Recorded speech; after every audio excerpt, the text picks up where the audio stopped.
All right, well, I think we should dive in and get started. Welcome, everybody. We're so thrilled to have you here. Happy Pride. I'm Dr. Darcy Broughton. I'm here with Dr. Stephanie Rothenberg. And we also have our wonderful Alyssa Schoenemann, who's one of our donor IVF coordinators, who's here to help us answer questions. And she's a big, vital part of the center that we're opening here at Pacific Northwest Fertility, which is the Center for LGBTQ Fertility. So this webinar is our gives us an ability to kind of educate you guys about options, and then also to introduce the center, which we're super excited about. So Dr. Rothenberg is going to be moving the slideshow along here as we go. We're going to kind of chat about all things fertility. Great. So we're really excited because more and more people in the community are interested in family building and having their own children that are genetically related to them. And the Family Equality Council is wonderful. I don't know if people are aware of it. It's a great organization dedicated to family building in the community. And they actually did a survey and asked people, specifically millennials, and we're seeing a big uptick in folks that want to have family building options in the future, 63% when they did this survey in 2019. That's different from kind of prior generations when we were really focused more on adoption as a parenting strategy for the community, but that has changed with the advent of the technology that we have now. So we're really excited to bring these options to you folks. All right, Dr. Rothenberg, let's move ahead one. Oh, I thought I did. There we go. Oh, there we go. Perfect. So when we're talking about family building, it obviously comes down to what gametes we have to work with. And when we say gametes, we mean eggs or sperm. And obviously most people in this community don't necessarily have the combination of egg, sperm, and uterus that they need to have a baby. And that's what we're here for. So we really think about it in terms of gametes. What do we have to work with? Do we have a place to put them? Do we have a uterus and someone that wants to carry in our family? And so we're going to go through kind of each one of these different combinations and talk about potential options for folks. All right, so we're going to talk about donor sperm. We're going to talk about using donor egg. We're going to talk about the need for a gestational surrogate, which certainly some families have. We're going to talk a lot about options for folks in transgender and non-binary community. And then we're going to talk about the opening of our center, which we're thrilled about. All right, so we're going to dig in and talk about donor sperm. And we are often thinking about this in kind of an egg plus egg scenario. So this means either cisgender female couples or any trans non-binary partner that has ovaries, then these couples likely have a uterus to use, but they need sperm. And so we're going to talk about navigating that process a little bit. So the terminology here, we talk about non-directed donor sperm, and that really means what we used to call anonymous donor sperm. That terminology has changed a little bit. It just means that you don't know the donor that's providing you with sperm for fertility treatment. But there's a lot of information available even for non-directed donors. And so we're usually working through commercial banks, and we'll talk more about that. But there's a ton of information available on the donor profiles that are listed on the online donor banks. This includes things like demographics, ethnicity, education level, really complete family and personal medical history. And then we focus a little bit on genetics as well, and genetic carrier status, which we're going to talk about. Oftentimes there's baby pictures available, and then there's kind of more kind of touchy-feely info on there potentially too. That could be writing samples, audio interviews, staff impressions of different donors. And so you can really, I think, get a good sense potentially, depending on the bank, the donor that you're going to choose for your sperm source. Cost per vial is variable. So somewhere between $5,000 to $1,000 per vial of sperm. And that depends a lot on the bank and potentially other factors as well, which we'll talk more about. So important tips for picking a bank, and it's important to make sure that it's a commercial bank that has the appropriate licenses and accreditations, and we really focus on FDA and CLIA. And if you're working with a fertility clinic, the good news is they kind of do that work for you because they'll let you know what commercial banks they actually accept sperm from. And potentially you can go off of their list and you'll know that they'll have the right accreditations. But if you're looking yourself, those are things to pay attention to. And again, will your clinic accept sperm from this bank? That can be variable, and it's important to check before you kind of, pick a donor, spend money, and then figure out that you're not actually able to ship sperm to the clinic that you want to work with. Sperm quality, and this is something that we feel like commercial banks have done their due diligence and obviously looked at sperm quality before they invite people to be a donor. And so oftentimes the sperm is given to us with a certain number of motile sperm in a vial, which is going to sort of guarantee a maximum level of success. And then how about family limits? And it's important to think, and commercial banks should be very transparent with you about how many offspring are they anticipating per donor? And do they have a limit to that? Do they keep track of that? Are those numbers potentially available? And will they pull a donor from the bank if we kind of reach that threshold? So some things to think about. Other important tips for picking a donor. This kind of gets into the nitty gritty. I'm not going to spend a ton of time on this today. It'll be an important part of a fertility consultation when you kind of chat with us about using donor sperm. We do test for a couple different things and the recipient of donor sperm. And one of those things is Cmv status. And Cmv is a very ubiquitous virus called cytomegalovirus, which most of us have been exposed to.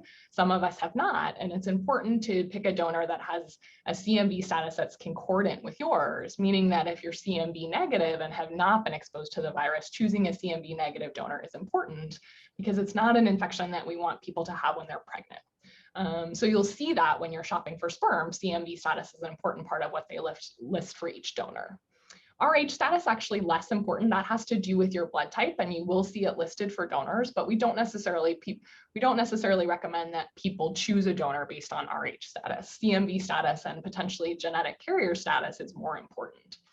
In terms of genetic screening, oftentimes we'll do testing to see if folks are carriers for recessive conditions. And those are things like cystic fibrosis, which are inherited from the sperm and the egg source. And so you can actually have testing on yourself to make sure that you don't line up as a carrier for the same condition as a donor. So your personal and family medical history is also important, obviously, for people that might have a strong family history of a certain disease in their family. They might want to make really sure that that disease doesn't run in the family of the donor as well. Open or closed ID donor really refers to whether or not those donors are open to being contacted by adult offspring in the future. And so once children reach the age of 18, they have the option to reach out to an open donor. And I think we're really trending in the direction of open donors, both for donor sperm and donor egg, but it's something that should be available on the donor sperm website. Patients ask a lot about proven pregnancies. How important is it that the donor has had a proven pregnancy before or has caused a pregnancy for someone before? I think that's a nice reassurance, but the hard thing is that donors are coming all the time into the bank, and not all, donors aren't proven until they've had the opportunity to cause a pregnancy, and that might be with you and your family. And so I wouldn't necessarily eliminate a donor just because they are not what we call proven. Important also to think about kind of how much sperm is available in terms of your ideal family size and how many kids you might want in the future, and whether it's important to you to keep that same donor for future offspring. And then considering what type of vials of sperm are available, and we'll talk a little bit more about that.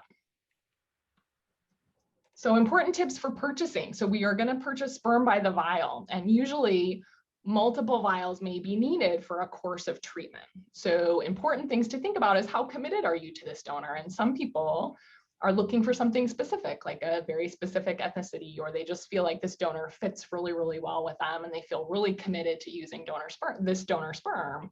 Whereas other families are more open to switching donors in the middle of the process and potentially trying another donor.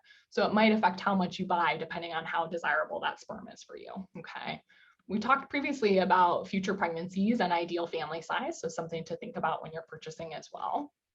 And then we'll help you figure out the right type of vial to buy, okay? So it can get confusing with all the terminology, but there's ICI vials, IUI vials, and ART vials.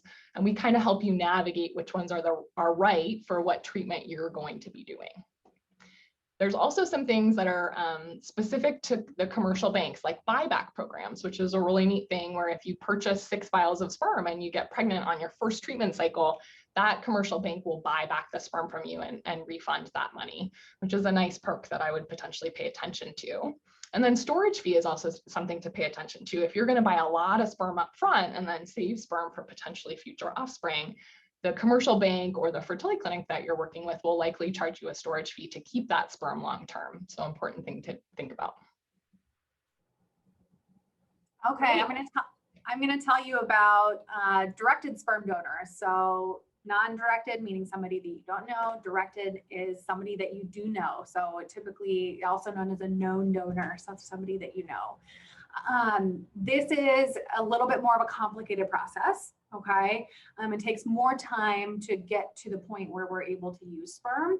So the first thing is that we need to check the sperm quality with a semen analysis, because we want to give you a really good chance of having a baby with the sperm. The requirements vary by location and clinic. A legal contract is strongly recommended. Counseling is strongly recommended to kind of discuss the complexities of how this can work. A quarantine period, there are some places that require it. There's some places that strongly recommend it. So what this means when people come into a sperm bank to collect, they come in, they do infectious disease testing, they collect, and their sperm is quarantined for 6 months before it's released for purchase. So that's quarantined for 6 months. They repeat the infectious disease testing. So a similar process is recommended in some clinics, required in other clinics for known donors. So that's something to keep in mind as well. Some clinics contract with commercial banks to help manage known donors, to do all of the testing required by the FDA and do collections. For example, we work with Seattle Sperm Bank to help manage this. And they may need to come in for multiple banking sessions, okay? Because of this complex process of adding legal, of adding counseling, this can cost upwards of $2,000 to go through this whole process, and again, takes a little bit more time. Then we're going to talk about donor sperm in a non-medical setting. So oftentimes you don't even come in to see a fertility doctor, right, to try and get pregnant with donor sperm.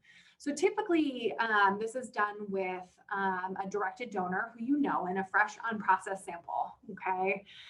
Less often it can be with a sperm bank, where the sperm is actually shipped to your home in kind of this nice little R2D2 freezer, okay? So some of these places do require that a physician signs off. Some of them don't, so that's something to look at. And you're doing what are called intracervical inseminations, where you're putting that sperm directly into the vagina. So there's lots of instructions on how to do this online. But basically you're taking a syringe, you're taking that sperm or semen, and you're putting it directly into the vagina. Some people do place a cervical cup to kind of hold the sperm up against the cervix, but it's not required or particularly necessary. There are some medical providers who will do in-home inseminations. And as you can imagine, this is hard to study outcomes, because the people who do this don't present to a fertility clinic or, you know, an OBGYN or a PCP, and might be very successful with it or might not. We're not totally sure with the data. The other option is to come into a medical setting. Okay, so an example is a fertility clinic. There are some OBGYN clinics who will do kind of simple IUIs. But treatment options are IUI, intrauterine insemination, where we're putting sperm directly into the uterus, or IVF, where we're putting eggs and sperm together in the lab and growing those embryos in the lab. This is often not covered by insurance, so a lot of people have to pay out of pocket. And our recommendation to you is to make sure that you choose a clinic that is queer competent. Make sure that you talk to people who have gone through the experience before, that that clinic has a non-discrimination policy, and that they have LGBTQ specific training, because I mean, we're very lucky in Seattle that, you know, a lot of the medical providers are very queer competent, but that might not be the case for everywhere that you go. So just make sure that you're in a safe place where you're going to get really really good, thorough, compassionate care. So we've mentioned these. So intracervical inseminations, where we're putting the sperm into the cervix or next to the into the vagina. Intrauterine inseminations, where we're putting sperm directly into the uterus. And to time this, we can do it a couple of different ways. Number one, you can use ovulation predictor kits. They're like little sticks that you pee on that tell you when you're going to ovulate. And then the best day to do insemination is the day after you get a positive kit. Okay. The other way that we can do it is with ultrasound to watch the follicle grow and time the insemination. This can take some time. So the maximum chance of being successful is about 20% per cycle, which I know is shocking for everybody. And that's same for couples who are having traditional intercourse at home as well. And so this can take a couple of rounds to be successful. Okay, we usually tell people to prepare for, you know, anywhere from 3 to 6 cycles to be successful. And unfortunately, the process of doing an IUI, for example, is the additional cost to the donor sperm. Okay, so that donor sperm and the IUIs, they can start to add up. Oops. The other option is what's called shared maternity or shared IVF, depending on how you identify. Those are the terms that we prefer, but there's lots of other clinics who use different terms such as reciprocal IVF or co-maternity. Basically what we do is if we have two people who both have either eggs or a uterus, we do the first part of IVF from partner A to get their eggs. We fertilize those eggs with donor sperm, and then one of those embryos goes into the uterus of partner B. That's where we use the term shared, right? Everybody does a little part of the IVF process. This unfortunately is more expensive, like the cost of IVF, so it can be anywhere from $15,000 to $25,000. Cue the sticker shock, but a really special way to build a family. And then just one quick shout out about induced lactation. So sometimes we have a partner who is not carrying, who has breasts and wants to breastfeed or chest feed. And we actually have the ability to induce lactation with different hormones. The more lead time, the better. So you'll see people do this in the setting of adoption, but also I think is a really interesting thing to think about for queer families of maybe we have more boobies in the mix that we can get milk from. Okay, so that's something that your providers can talk to you about. All right, perfect. Well, we're going to transition and talk a little bit about families that have sperm providers, but don't have an egg provider or have a uterus in which to carry. Okay, so obviously these are cis male couples, and then trans females that have sperm that they would potentially like to use with a cis male partner. So they obviously need eggs and a place to put those. And this usually involves a combination of doing donor egg IVF and then also using a gestational surrogate. And we'll talk about both of those processes. Sperm from one or both partners can be used for this process, and we love this process because it comes with really high success rates, and so we're able to really help folks to build their families. So let's talk about donor egg a little bit, and same terminology with the non-directed, just meaning anonymous donor egg, which is like non-directed donor sperm, the most common way of obtaining donor eggs. And this can be done a couple different ways. You can go to a fertility clinic that has their own pool of egg donors, or potentially a clinic may work with agencies that recruit and maintain a donor egg pool. And eggs actually may be fresh or frozen, depending on the scenario. And so again, information available for egg donors is similar to sperm donors, but potentially even more, I would say, because it's a little bit more of an involved process.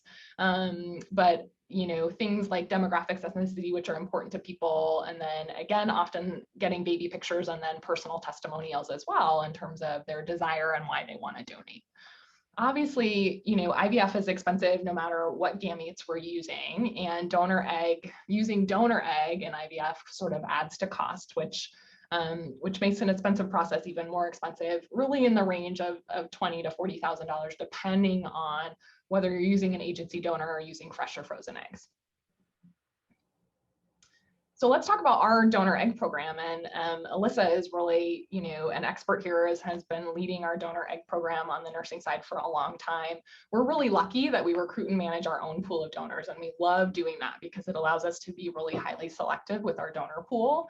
It also minimizes cost to patients because the agencies are similar to any kind of middleman, right? So there's cost associated with that because you're having the agency do things that potentially we're able to do on the clinic side, which is awesome. So we also run our own frozen donor egg bank, which is really rare for a fertility clinic to have their own donor egg bank. And that program is called Simplify, and it's really a unique program because we have an embryo guarantee program. So we use donor eggs, make embryos in the lab, and then the guarantee is to hand you an embryo that could potentially lead to a baby, as opposed to other frozen donor egg banks, which potentially might hand you a set of eggs without a guarantee that those will lead to embryos that can be transferred. No bad embryos. Sorry, what? No bad embryos. Yes, exactly. We don't have any issues with embryo quality because we make that assurance before we give you embryos, right? So the nice thing is it's an expedited timeline because that embryo portion, the eggs are here with us. And so we don't have to coordinate shipping. We are really able to do the embryo creation process in a really timely manner in the lab, which is awesome. And it's the most affordable option because of the way we've set up the program. It's really similar to trying to do an IVF cycle with someone's eggs themselves, right? So there's not a lot of additional cost from the donor piece, which is great. We certainly also have another option, which is a fresh donor egg cycle, where that's a prospective process where egg donors go through IVF after they've been matched with a family. And the nice thing is that that allows potentially for creation of more embryos. And so for people that might want a larger family, it could be a good option for them, but because of that, potentially a little bit more costly. So some people do end up working with agencies, and we're happy to contract and work with agencies as well. And that's really for people that have really specific donor requirements where they might need a little bit more hunting to find the perfect donor for them. But as I mentioned before, that process does add a little bit of cost. Right, so how about directed donor egg? This is similar to sperm, or the old terminology that we used was known donor.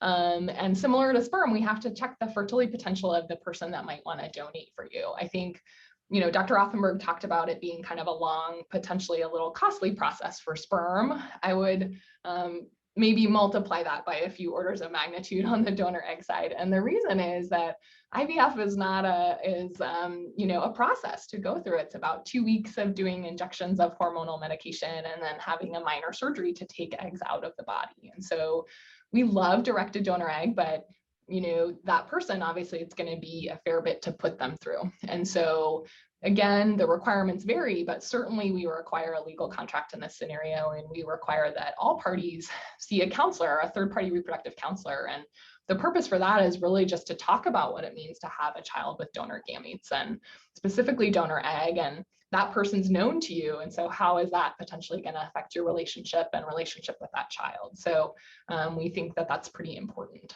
So I mentioned that 2-week process that involves that minor surgery. And this is a little bit tricky because the person that you love, that you may want to provide eggs for your family, their fertility potential might not be the same as an egg donor that we recruit for their fertility potential. And so there's really not an embryo guarantee situation. And we always want to counsel you well about the likelihood of success with that donor so that you can make good decision-making and use your resources wisely.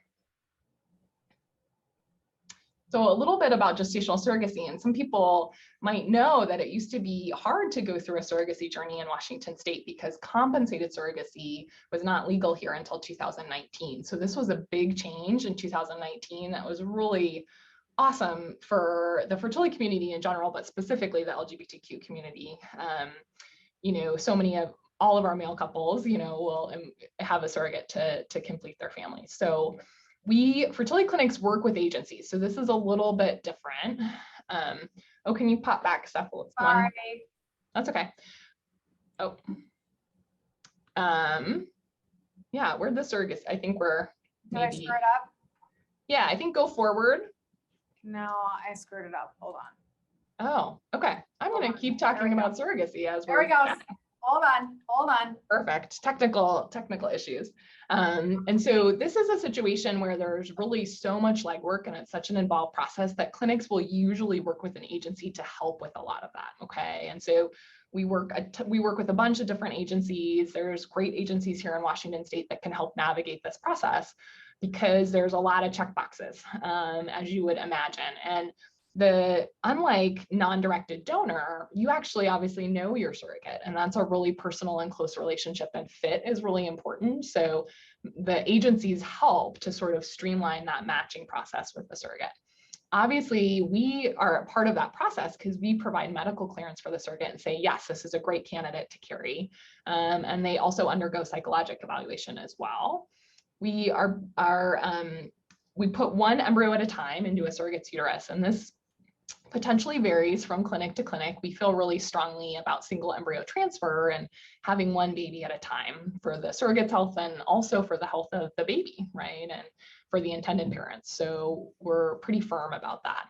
The process is long, and so I would encourage people to consider that when they're, sort of planning out their family building timeline. I really tell people it can take 12 to 18 months from when you come to see me to when we're ready to help a surrogate be pregnant. Again, you can use a known carrier, and we actually call them compassionate carriers. Those are folks, friends or family that are willing to potentially carry for you. It's certainly less expensive. In this scenario, it is less expensive because surrogacy is an expensive process. But again, involved is what I would say about that. So the cost for gestational surrogacy can be kind of $50,000 or more, depending on different factors. Great. So obviously there's other combinations. We talked about egg and egg, we talked about sperm and sperm. There are all different combinations of gametes, and I'm just gonna kind of stream through these a little bit. But obviously for folks that have one person that is an egg provider and then the other partner potentially doesn't want to provide gametes or carry, in this scenario, we need sperm. We may or may not need a uterus if the egg provider does not want to carry. And so this is a donor sperm scenario with potentially intrauterine inseminations, IVF, and a carrier if needed. So how about one sperm provider? So this could be a single man who wants to build his family. It could be a cis male and transgender partner without available gametes. And in this scenario, we're using donor egg and a gestational carrier, just like we talked about for the sperm and sperm scenario. So sperm and egg. So this is potentially people that have gametes to use. They might have sperm and egg, but they might not have necessarily a place to use them. So examples, cis female with transgender female with frozen sperm, cis male with transgender male with frozen eggs, potentially frozen for fertility preservation prior to transition. And so in that scenario, we can do IUIs or IVF, depending on the circumstance, depending on how much sperm we have, what the egg scenario is, and we may or may not need a carrier in this scenario as well. And how about none plus none, just meaning there are not gametes that we have available to build our family and not necessarily a place to put them, right? And so that's a scenario where we're often using donor sperm, donor eggs, plus or minus a carrier. There's also potentially another option, which is families that have donated embryos. So obviously the combination of egg and sperm has been done previously, and maybe those folks have completed their families and now have embryos that they want to donate to other families that are working towards their kids. And so that's a really special way when both donor sperm and donor egg would need to be used. We can do donor embryo instead, potentially. And we're fortunate at PNWF to be able to help couples and families with that. So final considerations for donor gametes and things we just wanted to mention here briefly. I think the myth of anonymity, and that's really why we changed the terminology from anonymous to non-directed, is because we've learned so much about the field of genetics. And so we always caution people that, when you can swab your cheek and send it in and find a bunch of relatives on ancestry.com, that is potentially true for the children of donor gametes as well. And so, whether or not that donor stays truly anonymous, that is changing as the genetic landscape is changing. And so we just want people to be aware and mindful of that when using donor gametes. Also, having sort of a plan for disclosure. And I think most people in the field now really feel like children of donor gametes should be informed that this is how they came to be in the world. And so really thinking about and strategizing for your family, when is that going to happen? How are we going to strategize that? Also knowing that there's things out there like the National Donor Sibling Registry, which is where you go online and potentially put in a donor sperm ID and then figure out sort of potentially your child's siblings that are around in the world from other families using donor sperm. And so again, that anonymity, is it there, is it not there, kind of in our current technological world. We do talk to people about second parent adoption, and that's really kind of an onerous task for folks in the LGBTQ community, where those are your kids, but depending on state laws and where you live, it might be necessary for you to go through an adoption process for those kids after they're born if you didn't provide a gamete or carry. And then I think it's always helpful to meet with someone who specializes in third-party reproduction and just talk through these things, because they're really, they're new concepts for a lot of people. And so talking to someone that has a ton of experience is helpful. Okay, I'm going to really quickly, like in 5 minutes, go through transgender and non-binary couples and individuals and focus mainly on fertility preservation options, either before transition, during transition, or even fertility options for those who have already started hormonal therapy. So just briefly about effects of different hormones on fertility. So the biggest kind of ones to think about are testosterone and estrogen. So testosterone we're getting more and more research about this, but we don't have a lot. It appears that testosterone's effect on the ovary is actually relatively mild, and that and then it's reversible. That again is based on very limited data, but that's reassuring that if you've been on T, you can stop it and either get pregnant or do fertility preservation or fertility treatment. The effect of estrogen on the testes is a little bit more severe, okay? And there's certainly some data that shows that it might not be reversible and that absence of sperm might be permanent. So when I have patients who come in to see me and they've been on estrogen, we talk about, this might not come back, but let's try, and usually have to discontinue medications for several months to see return of sperm, and might be thinking about needing to use IVF because we only get a small number of sperm. Surgical transition can affect fertility in a lot of ways. Certainly if you have breasts and you have top surgery, it can affect your ability to chest feed.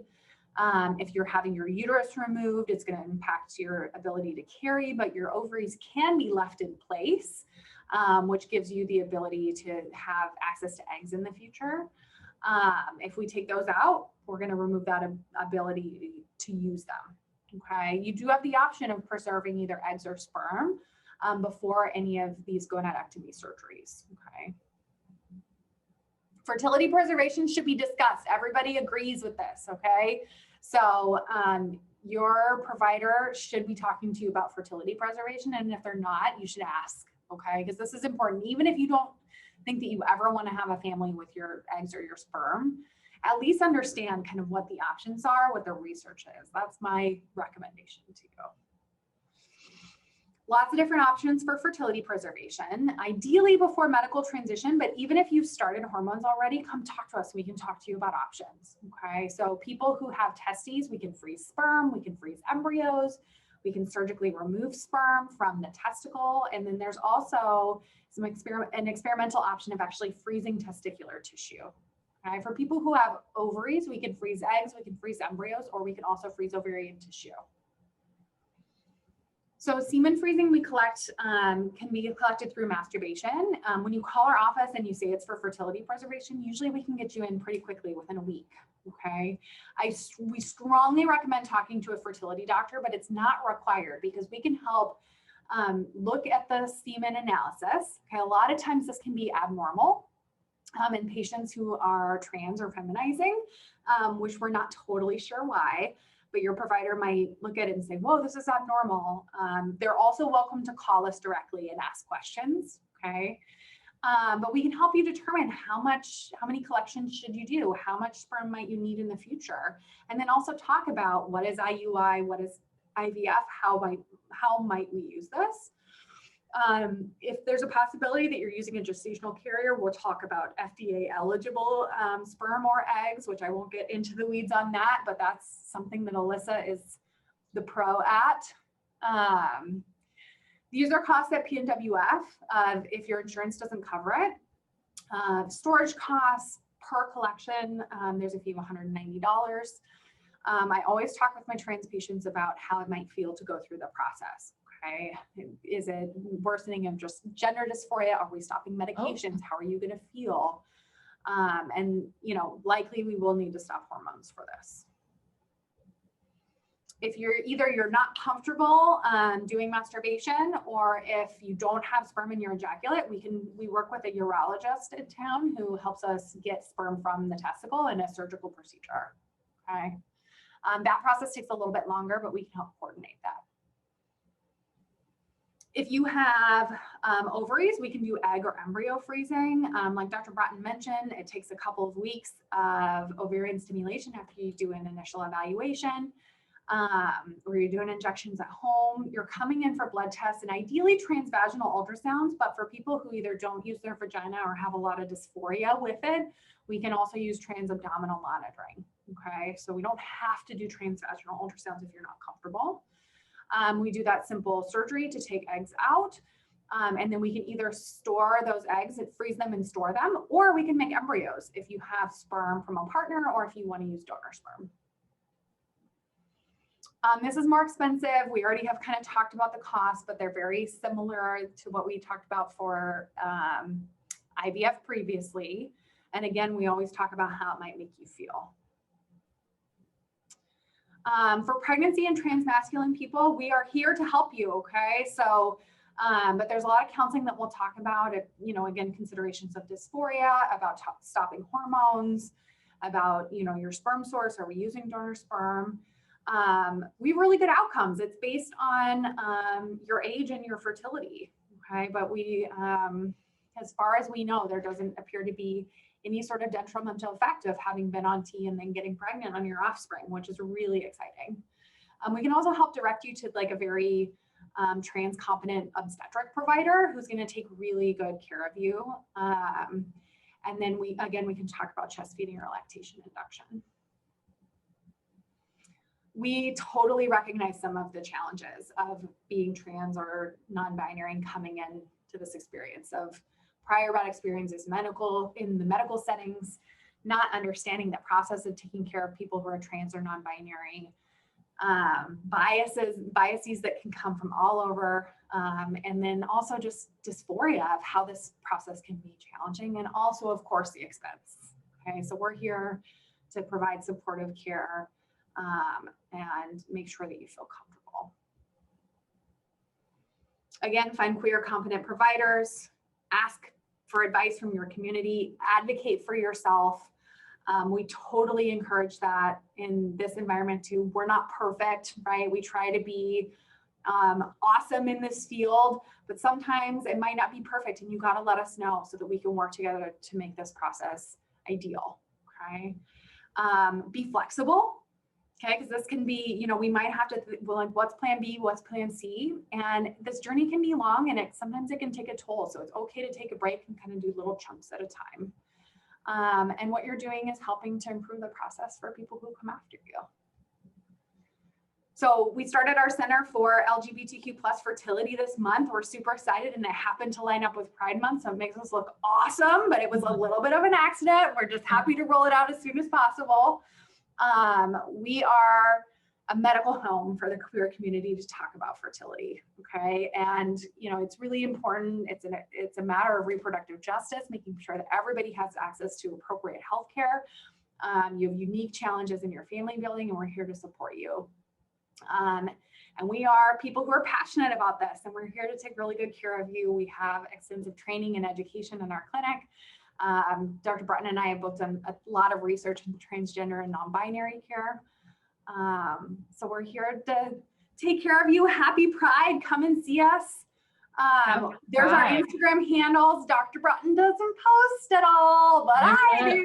That's true. I'm not a big Insta poster, but I benefit from Dr. Rothenberg's posting. And the clinic actually has an Instagram handle as well. So awesome. Yeah, but we would love to put your questions into the Q&A.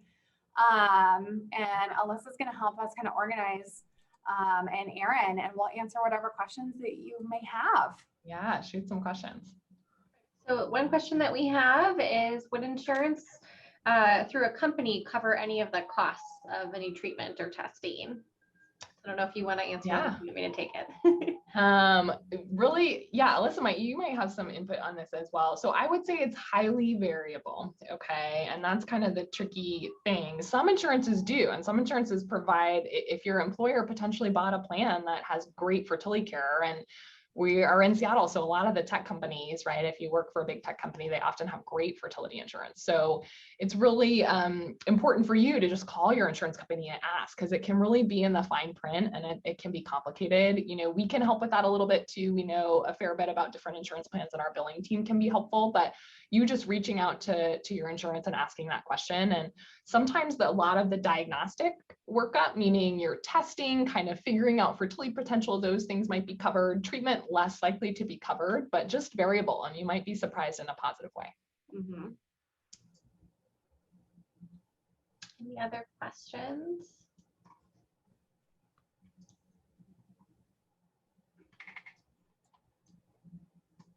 How much for cost for embryos is one of the questions. I think it will depend on kind of what type of treatment we're doing to develop embryos, whether we're starting with donor egg or your own eggs, or donor sperm to develop embryos, or embryo donation or adoption. So it just depends on how we're going about in terms of developing those embryos. Costs can vary significantly. How does the center typically use leftover embryos? So embryos that were maybe, once people's families are complete, what do we do with remaining embryos? So that's something that we talk about with you, right? Because if you go through the process and you have excess embryos, you know, it's a nice problem to have, to be able to complete your family with, you know, the embryos that you have, but it also, you have extras, right? So we talked to you about different options.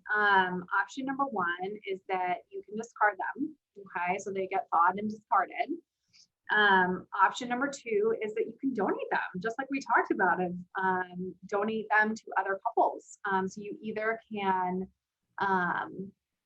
donate them to people that you know, or you can donate them to an agency who then helps to find somebody to match, which is an option, but is a, you know, not right for everybody, because your kiddos will have full siblings out in the world. So something to think about. How do you counsel patients on whether it's better to freeze eggs or embryos? Yeah, that's a great question. So egg freezing is a newer technology.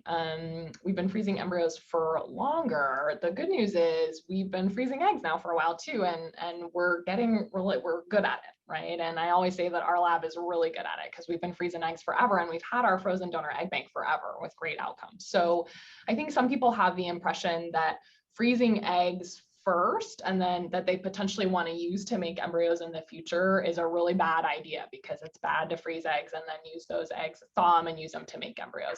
That's actually not the case. And so I always say, let's not put pressure on yourself to find a sperm source if you don't have one right now, just for the purpose of making embryos, right?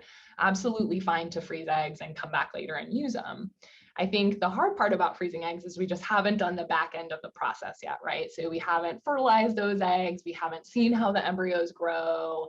And so there's a little bit of kind of specialized counseling when we have eggs in the freezer, just to talk to you about what we have and what we think the potential is when you come back to use them in future. So I don't consider one better than the other at all. And I think, you know, freezing eggs is just, has great success now.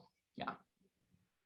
Yeah, and so I tell patients, for when you freeze eggs, you're freezing potential, right? We haven't kind of put them all the way through their phases, so we have less information, and we have to rely on studies to give you an estimate of your likelihood of having a baby in the future. Whereas with embryos, we have a better idea of what we have in the freezer, but they've had their destiny, right? So there's kind of pros and cons to both. Absolutely. Okay. Question, can the fresh sperms be stored in the fridge? We freeze it and use later. So freezing sperm for later use. Well, you can't store it in the fridge. So like if you're using somebody who's collecting at home, and don't put it in the fridge. It needs to be used within about 60 minutes. Okay. But frozen sperm, there's sperm that's still in the freezer from like the 1950s. Okay, so they don't get freezer burn. Same goes for eggs and embryos. Okay, so if they're in the freezer and they've been stored, they've been frozen and stored appropriately, they should be okay. Any other questions? Yeah, anything else? These are good ones, you guys.